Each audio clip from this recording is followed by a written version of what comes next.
Guys एक बहुत important topic के बारे में हम लोग डिस्कस करेंगे, इलेक्टोरल बॉन्ड्स, चुनावी बॉन्ड। जीएस पेपर 2 का गवर्नेंस पॉइंट ऑफ व्यू से एक काफी इंपॉर्टेंट टॉपिक है। बहुत ध्यान से इस टॉपिक को जो है आप समझिएगा। और गाइस ये टॉपिक अभी न्यूज में इसलिए आया है क्योंकि इलेक्टोरल बॉन्ड्स जनवरी महीने में एसबीआई की ब्रांच से जो बेचे गए हैं वो 1213 करोड़ रुपए के बेचे गए हैं। 1213 करोड़। न्यू दिल्ली ब्रांच से 784.84 करोड़ रुपीस के इलेक्टोरल बॉन्ड बेचे गए और मुंबई ब्रांच से, एसबीआई की मुंबई ब्रांच से 489.6 करोड़ की वर्थ के इलेक्टोरल बॉन्ड बेचे गए। तो हम समझेंगे कि ये इलेक्टोरल बॉन्ड जो है वो क्या होता है। तो आपको ध्यान में रखना है, इलेक्टोरल बॉन्ड जो है वो फाइनेंशियल इंस्ट्रूमेंट होते हैं। जब भी किसी पॉलिटिकल पार्टी को डोनेशन देना होता है तो इलेक्टोरल बॉन्ड्स के माध्यम से दिया जाता है। तो ये एक इंपॉर्टेंट फैक्ट है जो ध्यान में रखना। ये बॉन्ड जो है गाइस किन मल्टीपल्स में इशू किए जाते हैं, ये भी एक बहुत इंपॉर्टेंट फैक्ट है जो आपसे पूछा जा सकता है। 1000 रुपए, 10,000 रुपए, 1 लाख रुपए, 10 लाख रुपए, 1 करोड़ रुपए, मतलब इस प्रकार की वैल्यू में जो है वो ये बॉन्ड बिकते हैं। यानी कि आप 1,000 का एक बॉन्ड खरीद सकते हो, 2 बॉन्ड खरीदना 2,000 का, या 10,000 के आपने 2 बॉन्ड खरीद लिए, या 1 लाख, मतलब इस प्रकार के फिगर में जो है ये बॉन्ड बिकते हैं, राइट। और कितने भी मैक्सिमम लिमिट में ये बॉन्ड आप जो है वो खरीद सकते हो। And state Bank of India जो है गाइस ये ऑथराइज है, यानी कि ये ऑथराइज इंस्टीट्यूशन है जो इलेक्टोरल बॉन्ड को जो है वो इशू कर सकती है और पॉलिटिकल पार्टी के बैंक अकाउंट में जो है वो ट्रांसफर कर सकती है। तो आप ध्यान में रखना, SBI, State Bank of India ही सिर्फ इकलौती ऐसी बैंक है जिसके पास पावर है इलेक्टोरल बॉन्ड को इशू करने की और पॉलिटिकल पार्टी के अकाउंट में ट्रांसफर करने की।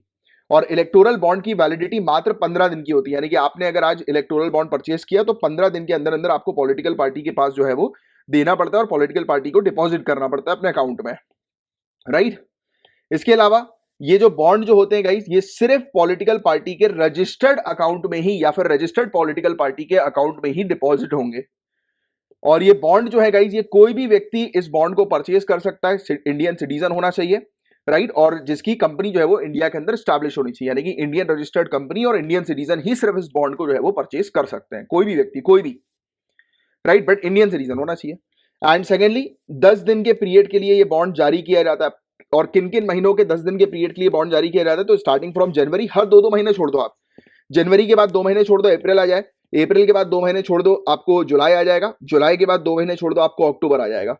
तो इस प्रकार से जनवरी, अप्रैल, जुलाई, अक्टूबर, 2-2 महीने के गैप में ये बॉन्ड जो है वो जारी किए जाते हैं। और हर महीने की 10 तारीख तक, हर महीने की 10 तारीख तक ही, मतलब ये बॉन्ड यानी कि स्टार्टिंग फ्रॉम 10 डेज के लिए ही ये बॉन्ड जो है वो इशू किए जाते हैं। तो ये पॉइंट आप थोड़ा सा ध्यान में रखना, या फिर जब भी सेंट्रल गवर्नमेंट स्पेसिफाई करेगी तो उस समय पर ये बॉन्ड जो है वो ओपन होंगे बैंक के द्वारा इशू करने के लिए। और एक पर्सन जो कि एक इंडिविजुअल हो सकता है जो कि ये बॉन्ड जो है वो खरीद सकता है, सिंगली या फिर जॉइंटली, यानी कि 2 व्यक्ति भी मिलकर जो है वो बॉन्ड को परचेज कर सकते हैं।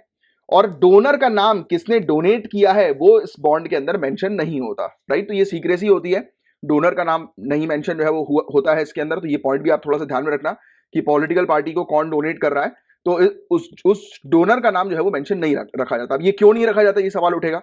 तो वो इसलिए क्योंकि कोई व्यक्ति जो है वो पॉलिटिकल पार्टी से जो है वो, यानी कि पॉलिटिकल पार्टी अगर फेवर में आए तो ऐसा नहीं होना चाहिए कि कोई व्यक्ति जो है वो उससे, इंडिविजुअल व्यक्ति उससे फेवर मांगे। गाइस देखो, ये सब बातें तो अपनी जगह, इलेक्टोरल बॉन्ड, बट मैं आपको रियलिटी बताता हूँ जो बात आपको ऑलरेडी पता भी है। बट मेंस में इतना ज्यादा कुछ ये मत लिखना, मेंस में अगर लिखना है तो आप ये चीज जो है वो जरूर मेंशन करना कि हमें जितने भी लूप होल्स हैं, राइट, पॉलिटिकल पार्टी की फंडिंग से रिलेटेड, उसको रोकना चाहिए, उस पर स्ट्रिक्ट एक्शन जो है वो लेने चाहिए। अगर आप इस प्रकार, देखो क्या होता है, कई बार बात मेरी गंभीरता से सुनना, कई बार मुझे स्टूडेंट जो है वो बोलते हैं, या मेरे ख्याल से जो स्टूडेंट जो अभी भी प्रिपरेशन जिन्होंने करना शुरू किया है, उन वो बहुत ही ज्यादा एकदम ज्यादा बिल्कुल वो रहते हैं ना कि यार हम तो बिल्कुल सच्चाई लिखेंगे अपने मेंस में ज्यादा सच्चाई लिखोगे ना तो निपट दिया जाओगे, फिर आपका सिलेक्शन नहीं होगा। I am telling it bluntly. क्यों? इस चीज को प्रैक्टिकली समझो। और अब मैं आपको जो बताऊंगा उससे मेरे ख्याल से शायद आपको समझ में आएगा कि हाँ मैं सही कह रहा हूं। यार आप सर्विस में एक बार एंटर हो जाओ, फिर आप अच्छे काम करो, जो चीज आपको बदलनी है वो आप बदलो। बट जब तक आप सर्विस में नहीं हो ना, you are nothing, you are a common man. और कॉमन मैन पावरलेस होता है, राइट। जब पहले सर्विस में जाओ और उसके बाद फिर एक्शंस लेने की बात करो, राइट। जब तक आप सर्विस में नहीं गए हो ना तब तक शाण बत्ती दिखाने की जरूरत नहीं है। मेरे पास कई बार स्टूडेंट जो है वो बोलते हैं, कमेंट करते हैं कि सर आप तो ये तो गलत कर रहे हो, आप गलत लिखने को जो है वो बोल रहे हो। देखो यार, मैं वो लिखने को बोलता हूँ जिससे कि आपका सिलेक्शन होगा, क्योंकि मेरा काम है यहाँ पर आपका सिलेक्शन के लिए काम करना, आपको वो चीज बताना जिससे कि आपकी मदद मिलेगी सिलेक्शन में, वो चीज ना बताना कि जिससे कि आप जो है वो उसमें आपको मार्क्स ही ना मिले। लिख दो जाकर सच्चाई। कई बार स्टूडेंट जो है, जैसे कि अभी जो रूलिंग पार्टी है, ठीक है, अब रूलिंग पार्टी जो भी है, राइट, अभी उस पर अपन नहीं आएंगे, क्योंकि मैं आपको हमेशा बोलता हूँ कि यू गाइस आर ब्यूरोक्रेट। आपके लिए कोई भी पॉलिटिकल पार्टी जो है वो महत्व नहीं रखती है। पॉलिटिकल पार्टी जो है वो कॉमन मैन के लिए महत्व रखती है। आपके लिए ये देश महत्व सबसे ऊपर है, राइट। आपके लिए अच्छे काम सबसे ऊपर है, चाहे वो कोई भी पॉलिटिकल पार्टी करे, वो आपके लिए ऊपर है, राइट। तो आपके लिए ये सब एक पॉलिटिकल पार्टी का फेवरेटिज्म जो है वो आप लोग के लिए नहीं। You guys are preparing for civil services, आप ब्यूरोक्रेट्स बनोगे आगे चल के। एंड ब्यूरोक्रेट्स किसी भी पॉलिटिकल पार्टी को सपोर्ट नहीं करता है, इस देश के हित को सपोर्ट करता है वो, कि इस देश के इंटरेस्ट की बात होगी तो उस पर वो फेवर करता है। And I think you guys agree with that, कि हमें इस देश के हित पर जो है वो फोकस करना चाहिए, रादर देन जो भी पॉलिटिकल पार्टी है जो भी अच्छा काम कर रही है बहुत अच्छी बात है, जो बुरा काम कर रही है कोई बात नहीं, हम जो है वो लोगों को बताएंगे, हाईलाइट करेंगे उनके बुरे काम। बट ध्यान रहे, अपने पेपर में अगर आपको गवर्नमेंट के प्रॉब्लम्स लिखनी है तो वो सजेशन वाले कॉलम पे लिखो, वो बॉडी वाले कॉलम पे मत लिखो मेंस के आंसर के। क्योंकि बॉडी वाले कॉलम पे आप लिखोगे ना तो वो क्या चीज रिफ्लेक्ट करेगा, you are anti anti ruling party या एंटी अपोजिशन पार्टी, ये रिफ्लेक्ट करेगा। अब देखो, अब आपकी कॉपी कौन चेक कर रहा है आपको नहीं पता है कि नहीं। आपने किसी गवर्नमेंट के बारे में जो है वो अपनी राय लिख दी, अब सामने वाले को, क्योंकि सबका अपना अपना ओपिनियन होता है, you guys agree with that, कि सबका अपना अपना ओपिनियन होता है, राइट। अब सामने वाला जो आपकी कॉपी चेक कर रहा है उसका ओपिनियन आपसे अलग है, फिर क्या होगा, फिर 0 मार्क्स मिलेंगे, निपटा दिए जाओगे, सिलेक्शन नहीं होगा। तो लिखो वो जिससे सिलेक्शन हो। एक बार सर्विस में एंटर करो, फिर डू व्हाटएवर यू वांट, जो चीज आपको करनी है वो करो सर्विस में एंटर होने के बाद।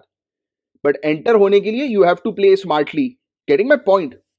यहां पर काफी सारे लोग क्रिटिसाइज करेंगे, सर ये तो गलत बात है, ऐसा है वैसा है। कर लो फिर, अपनी मन की करो, मैं कभी किसी को नहीं रोकता। मेरे पास मैसेजेस भी आए कुछ लोगों के पर्सनली कि sir you are guiding in a wrong way, please don't guide UPSC aspirants.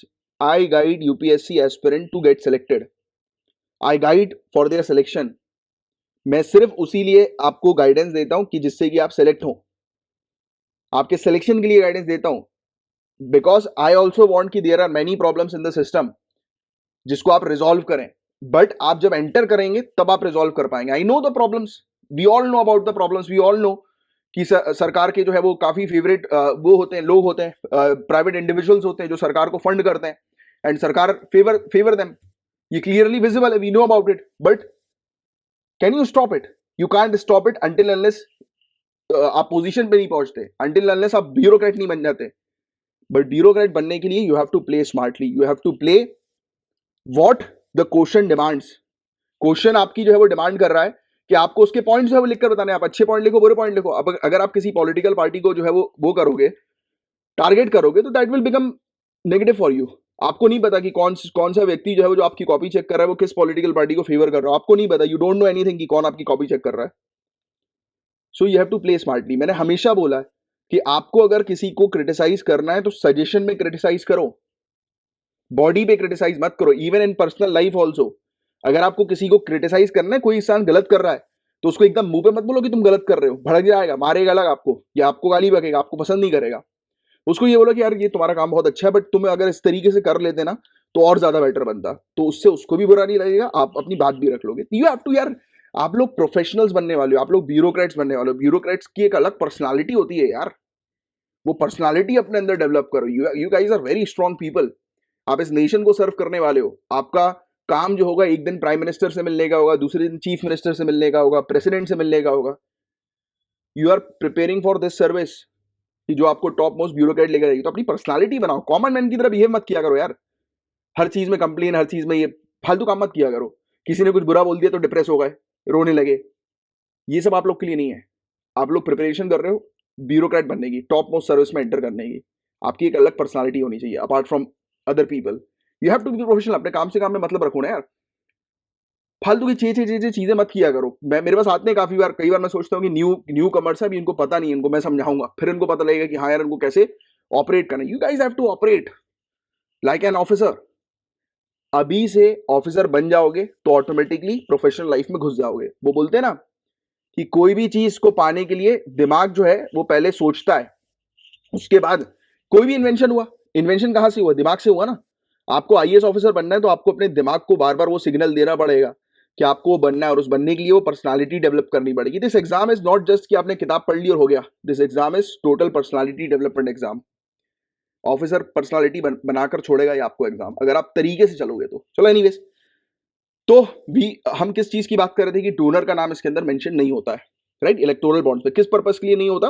कि वो डोनर जो है वो फेवर ना मांगे आगे चल के, या पॉलिटिकल पार्टी को ना पता लगे। बट आप मुझे खुद बताओ, अगर ये इसमें एक लूप होल मैं आपको बताता हूँ, चलो, बट ये चीज लिखने वाली नहीं है, आपको सिर्फ ये चीज लिखना है कि there are many flaws which need to be resolve, like कि जैसे कि स्ट्रिक्ट जो है वो मॉनिटरिंग होनी चाहिए, कि कौन व्यक्ति जो है, और भी एनोनिमिटी जो है वो होनी चाहिए, राइट, मतलब in terms of figures also, कि जैसे पॉलिटिकल पार्टी के पास, अब आप मुझे एक चीज समझाना, सामने वाले व्यक्ति ने जो है वो बॉन्ड एसबीआई से जो है वो परचेज कर लिया, राइट, तो यहीं की यहीं इस बॉन्ड को जो है वो डिपॉजिट करने का भी ऑप्शन होना चाहिए, राइट, फर्स्ट पॉइंट, कि एसबीआई में आप डायरेक्टली जो है वो जाकर पॉलिटिकल पार्टी को डिपॉजिट कर दो। सेकेंडली, इसके अंदर आपको इंप्रूव करना है तो आप ये कर सकते हो कि एसबीआई बैंक के पास कोई व्यक्ति आया है डिपॉजिट करने एक पर्टिकुलर अमाउंट, राइट, किसी पॉलिटिकल पार्टी के अकाउंट पे, तो एट अ टाइम उस पॉलिटिकल पार्टी को विजिबल नहीं होना चाहिए कि उसके अकाउंट में जो है वो कितने अमाउंट जो है वो एंटर हुए हैं। वो एक्चुअली जैसी पूरी प्रोसीडिंग खत्म हो, एक पर्टिकुलर अमाउंट उसके पास जो है वो चले जाना चाहिए, राइट, एंटर कर देना चाहिए। बट इसमें भी पता है बहुत सारे फ्लॉज हैं। You cannot stop this particular thing at right now, क्योंकि आप मुझे खुद समझाओ, जैसे कि मैं हूं और आप हैं, ठीक है, अपन अपन दोनों की बात करते हैं। अभी मैंने आपसे बोला कि यार एक काम कर, 1 लाख रुपए मेरे अकाउंट में डिपॉजिट कर दे। कौन 1 लाख रुपए डिपॉजिट कर रहा है? आप कर रहे हो। मेरे अकाउंट में 1 लाख रुपए जैसे ही आएंगे मैं समझ जाऊंगा कि नहीं समझ जाऊंगा कि आपने किया है? मेरे पास आपका नाम भी ना है, आपने कहीं से भी करवा दी हो। जैसे होता है ना, आप अपने दोस्त से बोलते हो कि यार भाई मैं तेरे अकाउंट में जो है वो इतने रुपए डलवा रहा हूँ, ये दूसरे के अकाउंट में डलवा, दूसरे के अकाउंट से डलवा रहा हूँ। थोड़ी देर बाद उसके पास पैसा आ जाता है, वो बोलता है कि हाँ भाई ठीक है, थैंक यू, तो उसको तो पता लग गया ना, पैसा आ चुका है। सेकेंडली, आप मुझे ये बताओ कि जैसे कि फॉर एग्जांपल अगर मैं अपनी पॉलिटिकल पार्टी के लिए आपसे फेवर लेना चाहता हूं, तो मैं तो बैंक के बाहर बाहर खड़ा जाऊंगा कार में, मैं बढ़िया अपनी फॉर्च्यूनर में बैठा रहूंगा, आपको बोलूंगा जा यार जाके डलवा लिया पैसे, है ना? तो क्या हुआ? फेवर हुआ कि नहीं हुआ? ऐसा होता है। We all know about these things, but there are flaws in the system and we need to resolve this flaws. और ये सब चीजें अगर आप स्ट्रिक्टली किसी पर्टिकुलर पॉलिटिकल पार्टी को हाईलाइट करके अगर ये चीज बोलोगे ना, तो दैट विल टोटली मतलब गो अगेंस्ट योर इंटरेस्ट। आपका इंटरेस्ट क्या है? इस एग्जाम को क्वालिफाई करना, वो आपके इंटरेस्ट के अगेंस्ट चला जाएगा। तो कभी भी किसी पॉलिटिकल पार्टी को अपने आंसर में टारगेट मत करो। और even in personal life also there is nothing favouritism about any particular political party for you guys. को आपके लिए कोई पॉलिटिकल पार्टी कोई ऐसा फेवरेटिज्म नहीं है आप लोग के लिए। कॉमन मैन के लिए वो सब चीजें हैं, कॉमन मैन को पसंद है एक पर्टिकुलर पॉलिटिकल पार्टी, उसी के वो गाना गाता रहता है। आप इस देश के हित के लिए काम कर रहे हो। You guys are preparing for civil services, कि जिससे कि ये हमारी कंट्री डेवलप हो, रिफॉर्म्स आए, सुधार आए हमारी कंट्री के लिए, है ना? इसीलिए प्रिपेयर कर रहे हो ना, कि किसी पॉलिटिकल पार्टी को फेवर करने के लिए प्रिपेयर करो। वैसे अगर वो करना है आपको काम, तो फालतू में अपना टाइम वेस्ट मत करो एग्जाम वगैरह क्वालिफाई करने में, नेतागिरी करो, जाओ वोट्स अपने इकट्ठे करो, उस तरीके से लेजिस्लेचर के अंदर एंटर करो। ब्यूरोक्रेसी में एंटर करना है तो आपका माइंडसेट एक अलग होना चाहिए। चलो, मेरे ख्याल से बात थोड़ी समझ में आई होगी, आपके दिमाग में बैठी होगी। अब कुछ इश्यूज हैं इस इलेक्टोरल बॉन्ड से रिलेटेड। दो इलेक्टोरल बॉन्ड स्कीम जो है गाइस, ये basically traditional under the table donation के अगेंस्ट काम करती है, उसको चेक करने के लिए काम करती है कि अंडर द टेबल डोनेशन नहीं होने चाहिए, मतलब करप्शन नहीं होने चाहिए। ये इंसिस्ट करती है कि चेक और डिजिटल पेपर ट्रायल जो है वो ट्रांजैक्शन का होना चाहिए। और काफी सारे ऐसे प्रोविजन हालांकि इस पर्टिकुलर स्कीम के अंदर है जो कि इसको कंट्रोवर्शियल बना देते हैं। तो जैसे कि एनोनिमिटी, तो neither the donor who could be an individual or a corporate nor the political party obligated to reveal whom the donation comes from. तो किसी को भी नहीं पता होता कि कहां से ये पैसा जो है वो आया है, राइट? किसी भी इंडिविजुअल, ना कोई इंडिविजुअल पर्सनली जो है वो पता कर सकता है, ना पॉलिटिकल पार्टी पता कर सकती है। बट जो प्रॉब्लम्स मैंने आपको बताई थी कि अगर आप 1 लाख रुपए डलवा रहे हो और पहले से इन्फॉर्म कर दो तो पता तो लग ही जाना है। सेकेंडली, एसिमेट्रिकली ओपेक, सिर्फ दिखावा है ये। आप मुझे खुद बताओ, एसबीआई जो है वो सरकारी बैंक है कि नहीं? तो ऑब्वियस ही बात है कि जब चाहे तब सरकार जो है वो उस पोजीशन पर रहती है जानने के लिए कि किसने डोनेट किया है। सरकार के पास पावर है ही, राइट? तो आप कैसे रोक पाओगे? फिर नहीं रोक पाओगे। एंड चैनल जो है ब्लैक मनी का, तो वो भी एक बड़ी बड़ी प्रॉब्लम है। इसमें जो कॉर्पोरेट डोनेशन की जो कैपिंग है 7.5% की, उसको एलिमिनेट कर दिया, हटा दिया गया। मतलब कि एक कंपनी जो है वो जितना चाहे अमाउंट, यानी कि अपना पूरा का पूरा प्रॉफिट उठाकर जो है वो पॉलिटिकल पार्टी को डोनेट कर सकती है। अब इसका क्या मतलब हुआ? याद करो शेल कंपनीज के बारे में। आपको शेल कंपनीज के बारे में कुछ पता है? कुछ ऐसी कंपनीज जो होती हैं वो सिर्फ पेपर पर ही रहती हैं, और इन लोग क्या कर सकते हैं, उस कंपनी को जो है वो दिखाकर कि ये कंपनी जो है ये सिर्फ ऑन पेपर है, कहीं इसका ऑपरेशन नहीं हो रहा, कोई इसमें काम नहीं कर रहा है, सिर्फ सब पूरी चीज सिर्फ कागज पे है। इन्होंने एक कंपनी बनाई कागज पे, अपना काला पैसा उठाया, 100 करोड़ रुपए उठाकर जो है वो डोनेट कर दिया, ये बताते हुए कि ये कंपनी ने डोनेट किया है। तो क्या हुआ? काला पैसे को आपने व्हाइट भी कर दिया और पॉलिटिकल पार्टी को लीगल मीन्स के थ्रू जो है वो डोनेट करवा दिया, ना कि इलीगल मीन्स के थ्रू। तो ऐसे करके मनी लॉन्ड्रिंग भी हो सकती है। तो ऐसे काफी सारी प्रॉब्लम्स है यार, एंड आपको पता है प्रॉब्लम्स के बारे में, बट आपको स्मार्टली अपने आंसर्स को बनाना है, लिखना है। और ये कब आएगा, डोंट वरी, ये प्रैक्टिस के चलते चलते आ जाएगा, ठीक है।